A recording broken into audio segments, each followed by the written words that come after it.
মাৰ্গ্ৰেটাৰ FRU চিকিৎসালয়ত জটিল অস্ত্ৰোপচাৰ মহিলা দেহৰ পৰা 5 কিলোতকৈ অধিক ওজন টিউমাৰ বাহিৰ মাৰ্গ্ৰেটা এফআৰইউ চিকিৎসালয়ত আজি এটি গুৰু অস্ত্ৰোপচাৰ সম্পন্ন কৰা হয় বিগত কিছুদিন ধৰি মহিলাগৰাকী পেটৰ বিষত ভুগি আছিল সোমবাৰে মহিলাগৰাকীক পৰিয়ালৰ লোকে মাৰ্গ্ৰেটা এফআৰইউ চিকিৎসালয়ত চিকিৎসাৰ বাবে নিয়ে চিকিৎসকে অধিক পৰীক্ষা নিৰীক্ষা কৰিবৰ বাবে মহিলাগৰাকীক চিকিৎসালয়ত ভৰ্তি কৰিবলৈ পৰামৰ্শ দিয়ে চিকিৎসকে পৰীক্ষা নিৰীক্ষা কৰাৰ অন্তত নিশ্চিত হয় যে মহিলাগৰাকীৰ পেটত এটা টিউমাৰ হৈছে ইয়াৰ পিছতে চিকিৎসক ডক্টৰ সনত কুমাৰ দত্ত আৰু ডক্টৰ এছ.কে. ডুবেৰ নেতৃত্বত ক্ৰমে ডক্টৰ এছ আলম আৰু ডক্টৰ দীপন দিহিঙীয়াৰ আজি এক জটিল অস্ত্ৰোপচাৰ কৰি মহিলাগৰাকীৰ পেটৰ পৰা 5.27 কিলোগ্ৰাম ওজনৰ টিউমাৰটো উলিয়াই আনিবলৈ সক্ষম হয় চিকিৎসকসকলে সংবাদ মাধ্যমক জানিবলৈ দিয়া অনুসৰি জটিল অস্ত্ৰোপচাৰটো সফলভাৱে সম্পন্ন কৰিবলৈ চিকিৎসক দলটোক প্ৰায় 3 ঘণ্টা 30 মিনিট প্ৰয়োজন হৈছিল ইয়াৰে আমাৰ স্থানীয় মাছিগাঁও মিছাংপানী গাঁৱৰ এগৰাকী পেচেণ্ট তেওঁৰ এবডমিনেল আমি ফাইব্ৰইড বুলি কওঁ যিটো অতি এটা বৃহৎ এটা ফাইব্ৰইড এটা টিউমাৰ যিটো জৰায়ু সাধাৰণতে হয় মাইকী মানুহৰ তেওঁৰ টিউমাৰটো গোটেই মানে এবডমেন গোটেই পেটটোৱে জুৰি আছিলে এটা এখন পূৰ্ণবয়স্ক এটা হেৰি ফিটাছৰ হেৰি নিচিনা গতিকে সেই পেচেণ্টটো আহি পেলাই তেখেতসকলে যেতিয়া ইয়াতে চিকিৎসা বিচাৰি আহিলে আমি প্ৰথমতে অলপ চিন্তাই কৰিবলগীয়া হৈছিলে কাৰণ আমাৰ ইয়াত ICU তেনেকুৱা সুবিধা নাই বা ব্লাড বেংকৰ তেনেকুৱা সুবিধা নাই যদি ব্লাড ষ্ট'ৰেজ ইউনিট আছে তথাপিও আমি কথাটো ভাবি তেওঁৰ আৰ্থিক অৱস্থা চাই তেওঁৰ ঘৰৰ হাজবেণ্ডো নাই গতিকে আমাক ৰিকুৱেষ্ট কৰোঁতে আমি এটা মানৱীয়তা দিশ এটাও চালোঁ যে আমি পাৰিম নে নোৱাৰিম আমি সকলোৱে ডিছকাছ কৰিলোঁ আমাৰ দুজন গাইনকলজিষ্ট আছে ডক্টৰ আলম আছে মই আছোঁ আৰু আমাৰ চাৰ্জন আছে ডক্টৰ এছ.কে. ডুবে আমি গোটেইকেইজন মিলি আৰু আমাৰ এনাস্থেচিয়লজিষ্ট তেখেত আছে আমি গোটেই টিমটোৱে মিলি পেলাই ডিছকাছ যেতিয়া কৰিলোঁ আমি যেতিয়া ডিছকাছ কৰি এটা সিদ্ধান্তত উপনীত হ'লোঁ যে আমি হয়তো পাৰিম সেইটো আমাৰ আত্মবিশ্বাসে আমাক ক'লে গতিকে আমি এই অপাৰেশ্যনৰ প্ৰচিডিঅ'ত আগবাঢ়োঁতে আমি গোটেই যেতিয়া অপাৰেশ্যনত গোটেই পেটটো খুলি চালোঁ এটা যেনেকৈ ভাবিছিলোঁ তাতকৈ অলপ কঠিন অৱস্থাত আমি টিউমাৰটোক উদ্ধাৰ কৰিলোঁ এই গোটেই এবডমেনৰ বা হেৰিতে ইণ্টেষ্টাইনত লাগি আছিলে আগফালে মূত্ৰথলী সেইটোত একদম টাইট মানে লাগি আছিলে লাগি থকাৰ কাৰণে আমাৰ চাৰ্জন তেখেত আহিলে আমাক সহায় কৰিবলৈ তেখেত আহি পেলাই আমাৰ খাদ্যনলী বা ব্লাডাৰ গোটেইখিনি মুকলি কৰি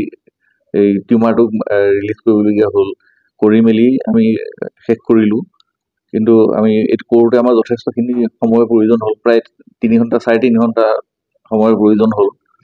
এটা প্ৰায় 5 কেজি 275 গ্ৰামৰ এটা টিউমাৰ আমি উদ্ধাৰ কৰিলোঁ গোটেই এবডমেনৰ পৰা সেইটো আমাৰ মাৰ্ঘেৰিটা এফআৰইউত চাগে এইটোৱে প্ৰথম নেকি এনেকুৱা ইমান ডাঙৰ অপাৰেশ্যন কৰা আৰু এইটো অঞ্চলত ইয়াৰ কাৰণে মই গোটেই আমাৰ টিমমেট সকলোকে ধন্যবাদ জনাইছোঁ বিশেষকৈ আমাৰ চাৰ্জন ডক্টৰ এছ.কে. ডুবেক তেওঁক ধন্যবাদ জনাইছোঁ আৰু বাকী টিমমেট সকলোকে আমাৰ GNMৰ পৰা আৰম্ভ কৰি পেলাই আমাৰ বাকী টেকনিচিয়ানৰ পৰা আৰম্ভ কৰি ধন্যবাদ জনাইছোঁ এয়ে মোক ক'বলৈ আছিলে এই টিউমাৰত মানে এটা ডিফিকাল্টি থাকে যে ইণ্টেষ্টিন আৰু পেচাবৰ ৰাস্তা ব্লাডাৰ টিউমাৰ লগত লাগি থাকে সেইকাৰণে অপাৰেশ্যন কৰোঁতে এইবিলাক কমপ্লিকেশ্যন হোৱাৰ চান্স বহুত বেছি থাকে তথাপিও পেচেণ্টৰ যিখিনি অসুবিধা আছিলে যাব নোৱাৰে সেইকাৰণে সেইখিনি ৰিস্ক লৈ কৰা হ'ল এতিয়াতো এট প্ৰেজেণ্ট ছাকচেছফুলি চাৰ্জাৰী হৈ গ'ল কিন্তু 15 to 20 ডেজ পেচেণ্টৰ কাৰণে অলপ জটিল সময় এটা ৰিস্ক থাকিব আমি ভগৱানৰ কৃপাত চাগে সেইখিনিও পাৰ কৰি যাম পৰ্যাপ্তৰ সুবিধা নথকাৰ স্বত্তেও আপোনালোকে এনে এটা দুঃসাহসিক হেৰি কৰিলে নাই সেইটো কৰাৰ কাৰণ হ'ল যে পেচেণ্টৰ যিটো অৱস্থা যিটো কোৱা হ'ল মানুহ নাই আৰু ইমান ডাঙৰ মানুহৰ টিউমাৰ হ'লে অলপ হোৱাৰ পিছতে ডাক্তৰৰ ওচৰত যায় আৰু ক'ত গৈ চাৰ্জাৰী কৰে যদি পেচেণ্টে ইমান দিনলৈকে কৰোৱা নাই এইটো লৈ ঘূৰি আছে ডেট মিনছ কিবা এটা ঘৰৰ প্ৰব্লেম আছে যি কাৰণে হস্পিটেলত অহা নাই বা ডাক্তৰৰ ওচৰত যোৱা নাই আৰু সেই প্ৰব্লেমটো সেইটোৱে হয় যে তেওঁলোকে মানে দূৰলৈকে যাব নোৱাৰে আৰু পেচেণ্টটো বা পেচেণ্টৰ ঘৰৰ মানুহ আমাৰ ওপৰত এটা ফেথ ৰাখিলে পাৰিব যে না বহুতো মানুহ তেনেকুৱা আহে এই এনেকুৱা অপাৰেশ্যন পাৰিব জানো হ'ব জানো তো সেই তেনেকুৱা যদি ফেথ নাথাকে তেতিয়া আমি দিগদাৰ পাওঁ মানে নিজৰে মানে ই কমি যায় যদি কিবা এটা অসুবিধা হ'লে কি হ'ব ভৱিষ্যত কিন্তু পেচেণ্টেও ফেথ ৰাখিলে সেইকাৰণে আমি চেষ্টা কৰিলোঁ আৰু এট প্ৰেজেণ্টলৈকে ছাকচেছফুলি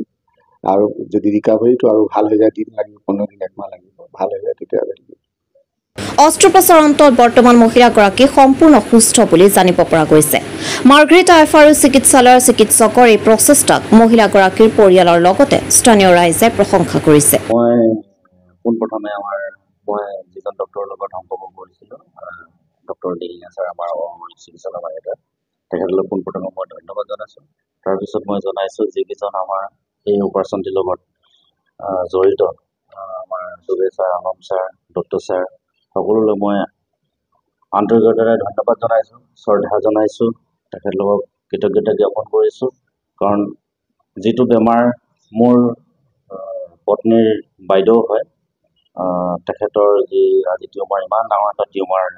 লৈ তেখেতে ঘূৰি আছিল কিন্তু তেখেতে প্ৰকাশ কৰিব পৰা নাছিলে যিহেতু তেখেতৰ স্বামী অৰ্থাৎ মোৰ শালপতি নাই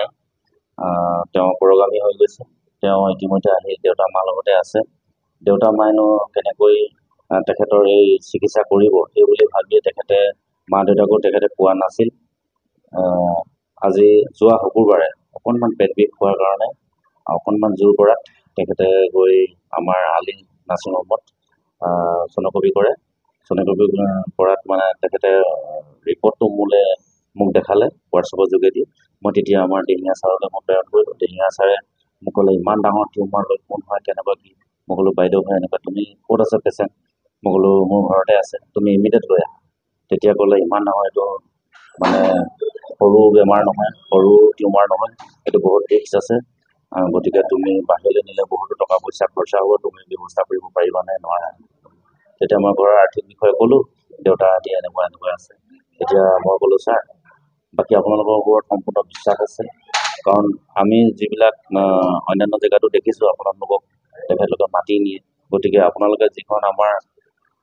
অসামৰিক চিকিৎসালয় আছে ইয়াতো বহুত এনেকুৱা ধৰণৰ অপাৰেশ্যন কৰিছে বাকী ভগৱানৰ ওপৰত আপোনালোকৰ ওপৰত আমাৰ ভৰসা আছে আপোনালোকে এবাৰ চেষ্টা কৰক বুলি আমি অনুৰোধ কৰিলোঁ তেখেতলোকৰ আমাৰ অনুৰোধক্ৰমে পৰিয়ালবৰ্গৰ অনুৰোধক্ৰমে তেখেতলোকে আজি সফলৰূপে আজি এই যি টিউমাৰ আছিলে তেওঁলোকে অপাৰেশ্যনটো ভালকৈ কৰি দিলে আপোনাৰ 5 কেজি 279 গ্ৰাম আছিলে টিউমাৰটো তেখেতলোকলৈ মই পুনৰবাৰ ধন্যবাদ জনাইছোঁ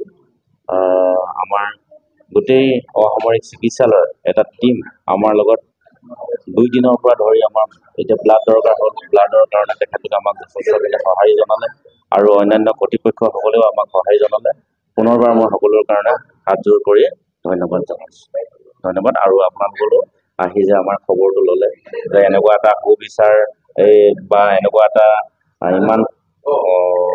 নহ'বলগীয়া এটা বেমাৰৰ তেখেতলোকে যে ফলপ্ৰসূ অপাৰেশ্যন কৰি দিলে খবৰটো ল'বলৈ অহাৰ বাবে আপোনালোকৰ সকলোজন সাংবাদিক বন্ধুবৰ্গলৈ মই ধন্যবাদ